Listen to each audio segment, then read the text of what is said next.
Hello everyone and welcome to Action RPG Build Guide Edition. Today I'm ready to drop on you my brand new Golemancer version 8. Stronger than ever, more survivability than ever, absolutely crushing Aberroth. As always, I will show you every single facet of the build. Everything is timestamped in the description below if you need to bounce around. Let's not waste any time and jump right into this. Now, last night on Air and Action RPG on Twitch for Subathon Day 12, we fought Aberroth for the first time in my full army. That is 3 golems, 3 vanguards, 6 zombies, 5 skeleton mages, and 2 permanent wraiths. And I'm going to show you that entire fight right now. Enjoy. All right, we lost both the wraiths and 1 mage during the slam.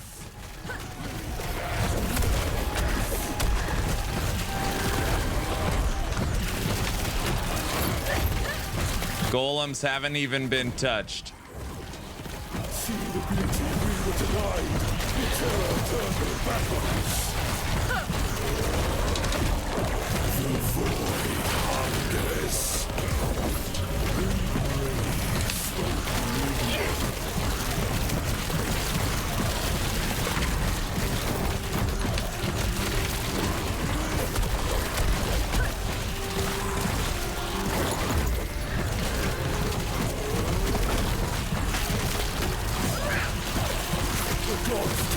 Phase 3.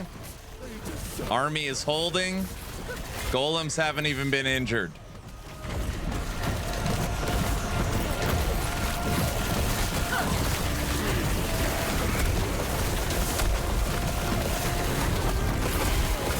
We are tanky enough for his regular hits.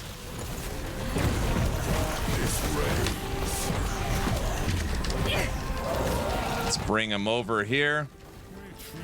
Let him come to us. Oh, never mind. Phase 4.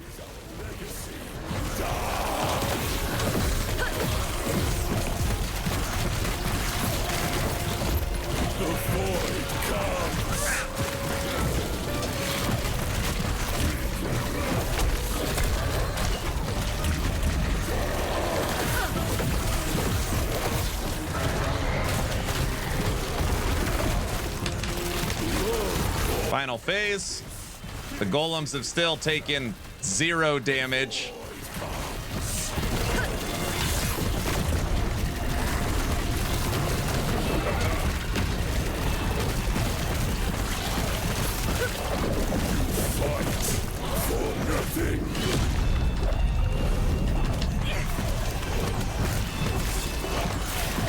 Even the vanguards are still alive.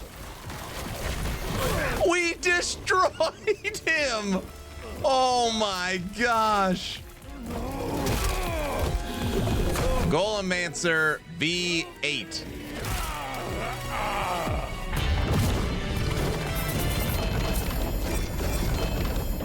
So now let's break down the skills, starting with Skeleton Mage, and I'll try and point you in the right direction on what you want to take first. Now, depending on where you're at in the game, if you are a little earlier, the first thing I would do is come over here to the left and turn Skeleton Mage into a movement skill with Grave Passage and bring all your minions with you. This is kind of gives you a lot of survivability because your minion army is always surrounding you.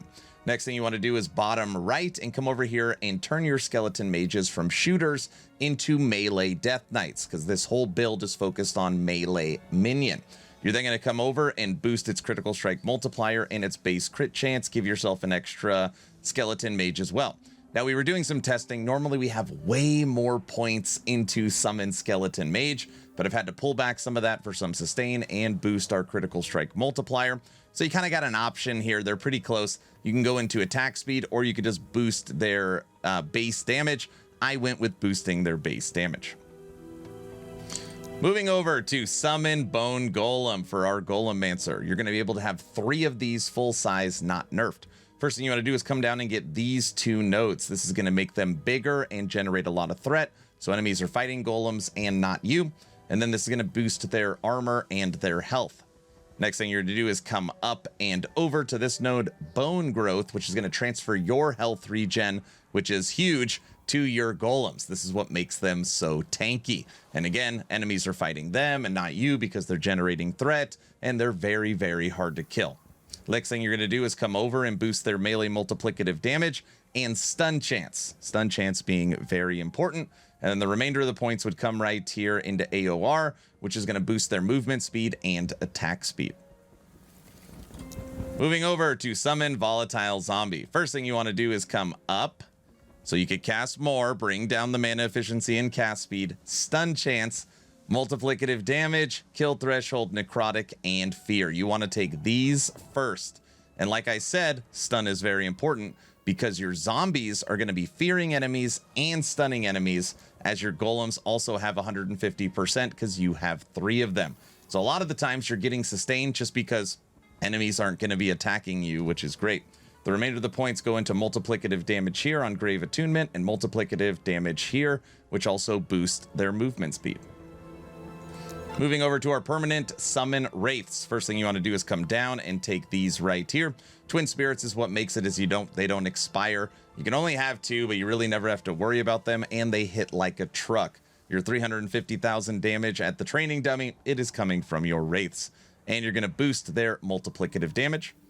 You're going to boost their attack speed, their base damage, more multiplicative damage, and then you're going to come down here and boost their critical strike chance and their critical strike multiplier. Again, I wish I had more points into summon Wraith so that we could finish off their base and give them an additional 10% multiplicative, but we just don't have enough points.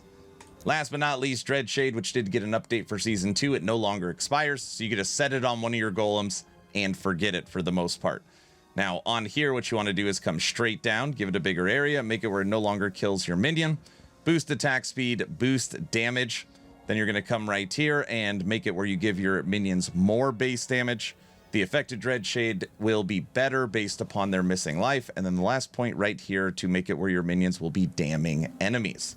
Those are the skills. So now let's break down the passives. The time of recording, my Necromancer's level 96, and I will show you where I plan on putting those final points. Now, looking at the Acolyte tree, for the most part, nothing has changed here. We've taken Necrotic Resistance Int. We have taken attack speed and cast speed for our minions. We have gone into ward retention and resistances, and we're trying to make our minions tankier, so you're giving base armor to all of your minions. Moving over to Necromancer, where the remaining 88 points go in. And again, I cannot wait for EHG to put in the new passive tree for Necromancer. Right now, this tree is very old and has 0 threshold nodes. So it's going to be a bright future for Necromancer. Okay. Risen Army, we're going to boost attack speed and damage. We come up here and take health regen, minion health, and 1 extra skeleton. Aaron's Will, my unique body armor, you need as many max skeletons as possible, and you can get 2 here on the tree. We have gone into Cursed Blood and Aegis Fall, which is going to give us minion armor shred. We do like having 3 extra melee minions, and the Vanguards, believe it or not, actually do okay damage. You could put 3 points here if you really wanted to. And then you're just going to go around the horn. Attack speed, leech, critical strike multiplier, more health for yourself. This gives you a bunch of health regen. The more minions you have, the more health regen you have.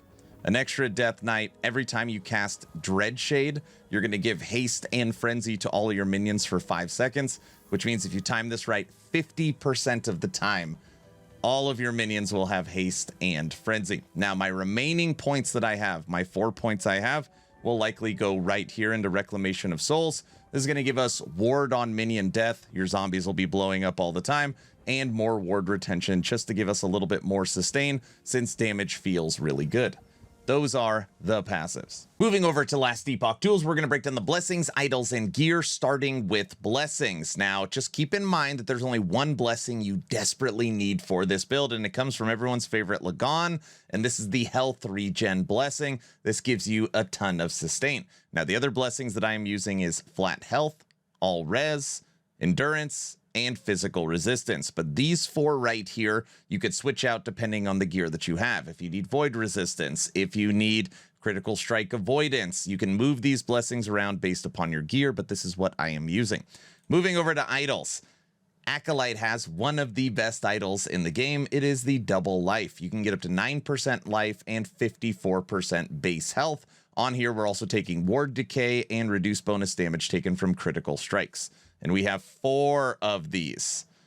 The rest are all 6% health idols to round out our resistances. Now, moving over to gear. We are using a lot of legendaries for this build. There's only one that is required, and that is, of course, my unique body armor in game, Aaron's Will. This makes it where your maximum amount of skeletons you have allows you to summon more than one full-size golem. The other items we are using, Death Rattle for the minion critical strike multiplier. Mandate. This gives you 2 to skills and your minions can't be stunned, gives you base health, and your minions leech life back to you. We're using double hollow fingers. These are very easy to find at 2 and 3 LP. I've actually seen some 4 LP versions, but basically what you're taking these for is all you care about is the 1-2 maximum skeletons. But luckily it does have the implicit for minion stats. To give us some ward, we are using Vessel of Strife. This is going to take your health regen and transfer it into ward for your character. And then the exalted items we're using, Helmet, Level to Bone Golem, Minion Health Regen, Double Life, Belt, Minion Health Regen, Minion Damage, Double Life, Boots, Int Movement Speed, Double Life, and Gloves, Cast Speed, Minion Health, Double Life. That is the gear. So now let's talk leveling. For me, it doesn't matter if I'm a Necromancer, Lich, or Warlock. I like leveling the exact same way, and that's minions. Now, a lot of people would argue, Aaron, that's not the fastest way. It is unequivocally the easiest way. It's a running simulator. You just run through it because your minions kill everything for you. It is the way I like to level, but again, it's just a suggestion. Now, the first skill that you actually unlock is Summon Skeleton, and the first thing I do is I come to the left and I remove warriors. Now, I get asked a lot, Aaron, why do you remove warriors? It's because they die all the time, and you are going to have a golem that'll be in melee range, generating a ton of threat, and then the archers are in the back, and they are just picking people off. Archers is the way to level when it comes to using Necromancer, and then also what you want to do is just take more maximum archers. So first thing you want to do is you want to remove warriors, you want to get an extra archer, and then you want to come here and get another archer.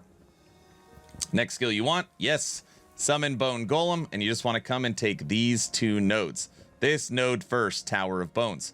Also, while you are leveling, you'll only have 1 golem, so you could take this as well. This is Fragments of the Fallen that just gives you 1 super golem. So these 3 nodes right here, and it'll generate a ton of threat. So you got archers in the back picking off enemies. You've got your golem up front that is generating a ton of threat. Now, what are you actually doing? You will have 1 spam skill, and it is your zombies. And that's what's so great about leveling this way is you don't have to level one way and then spec out of it and do something crazy. You can just play it from the very beginning. And what you want to do with zombies is come up and get kill threshold first. So you're going to level with zombies, summon skeleton archers, and summon bone golem. And then you want to take transplant unspec'd and put it on your bar right here, and you will fly through the campaign. Now, a couple of recommendations. This is what I use to level my Necromancer. This is a Reach of the Grave that I put a T7 minion bow damage on, and you could use this at literally level 5. The other item I used was the new History of Atera that I just put double minion and void res on, and this gave 2 to skills and more damage. Literally with these 2 items, I don't even know if I needed to put on anything else the rest of the entire campaign. All right, everybody, that's the build guide. What do you think of Golemancer version 8? Is there anything I missed? Is there anything I can do to take this to the next level? Let me know your thoughts in the comment section below. Please like, share, and subscribe. Of course, only if you think I've earned it. If I haven't earned it, I'm going to work harder for you.